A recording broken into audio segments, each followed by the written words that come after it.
You don't Where does hell exist? If you don't find the truth, Where does hell exist? You will go to hell. Where does hell exist? Bad place. You're not answering the question, so I guess the answer is I don't know. You don't know where hell is, do you? Hell is an eternal place of fire and doom. Where is it? Where you suffer. Like the center of the earth, or is it the center of another galaxy or a black hole? It's a black hole. Oh, it's a black hole. You mean a real black hole somewhere like hundreds of millions of light years away? Yeah. Okay. But some of the other things we have, other topics that we have coming up in the show are the Atheist 10 Commandments and also skepticism versus atheism. We also have, we'll be discussing the philosophical arguments for the existence of God, in which there are a number of those that we need to look into. We'll be talking about morals, and of course the big question, did Jesus exist? And we'll also be talking about a very big subject, a hot topic among people of different faiths, free will versus determinism. Determinism is, of course, that everything is predetermined and that God knows if you're going to heaven or hell when you're born. And also the In God We Trust issues that are happening in Oregon with Michael Newdow. He is the attorney that is trying to get the In God We Trust motto off of our money, off of our pledge, and maybe even off of our money. And other topics? Other topics we will be discussing are who wrote the Bible, and that's a really crucial topic. We'll be talking somewhat about the psychology of belief and cognitive dissonance, why we, how and why we acquire our beliefs and maintain them. Biblical miracles is another interesting topic we'll eventually get into. We'll also be talking about other religions, and finally, a very large one, creationism and evolution. And they actually might be two separate days or two separate shows that we might talk about, because that has a lot to do with our school system right now, and also about what I call FOSC, the field of study consensus idea.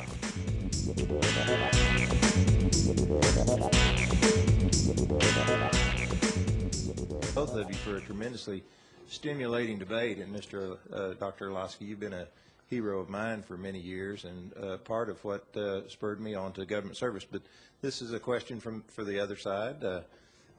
And I was glad you talked about Occam's razor, but let's get to the end of our life individually.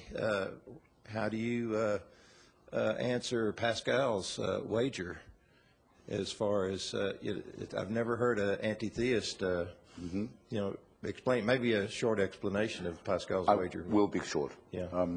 But I can also say that, as well as at fine bookstores everywhere, my book, which you can get now, does have a discussion of this very question. So if I seem to stumble on by condensing it, you can get my more rounded view.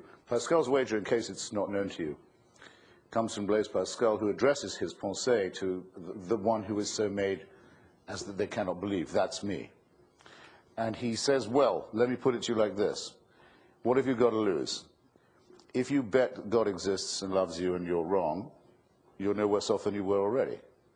If you bet and you're right, there is no such thing. You're no worse off than you were already. If you're wrong and there is, you win, as long as you have said you agree with him. So why don't you do it now while there's still time?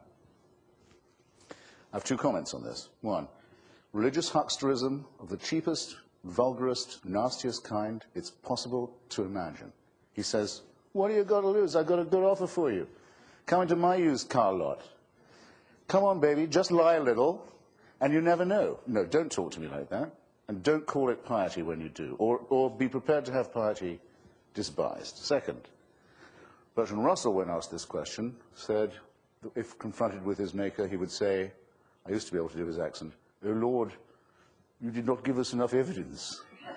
I would go a little further. I would say, well, look, boss, if it's true what they say about you, that you're an infinitely kind, forgiving, all-fatherly person, this is certainly what your fans keep saying, do you not have a little room in your, obviously very capacious heart for someone who just couldn't bring himself to believe in you and really, honestly, truly couldn't?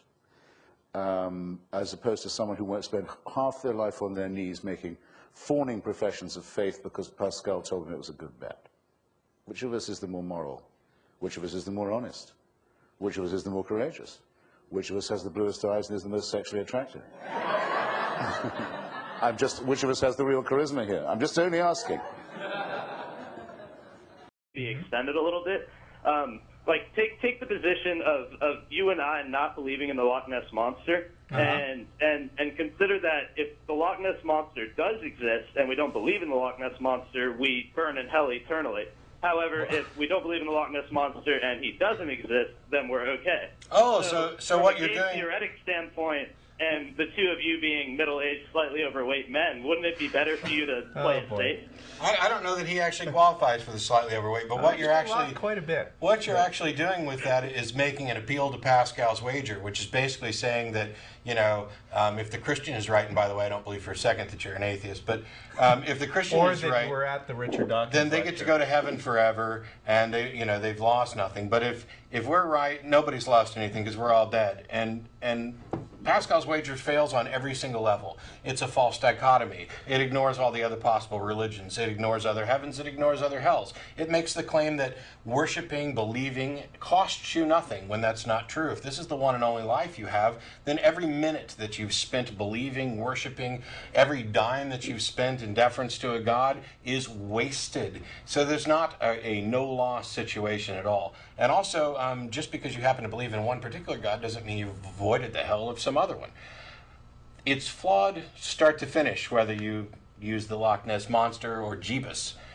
It doesn't make any difference. And by the way, it also makes a couple of other presumptions. One, it presumes that belief is subject to the will, and that by determining that you're in a safe bet situation, you can go ahead and choose to believe as kind of like a covering your ass thing, which also makes the presumption that this God that you're believing in is silly enough that he'll buy into your covering your ass conclusion. Pascal's Wager is one of the most ridiculous things. As a matter of fact, when anybody starts emailing to have a conversation with me outside of the show, the first thing I tell them is, I'll have any conversation, I'll consider any evidence you present for the existence of God, I'll have whatever discussion you want, using whatever definitions you want.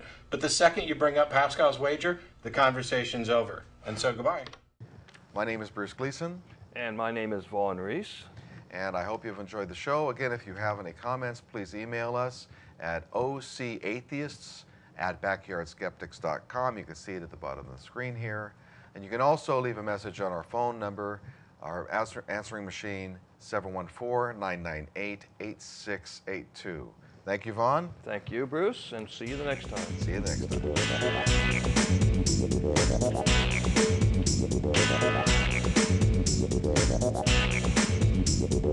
time.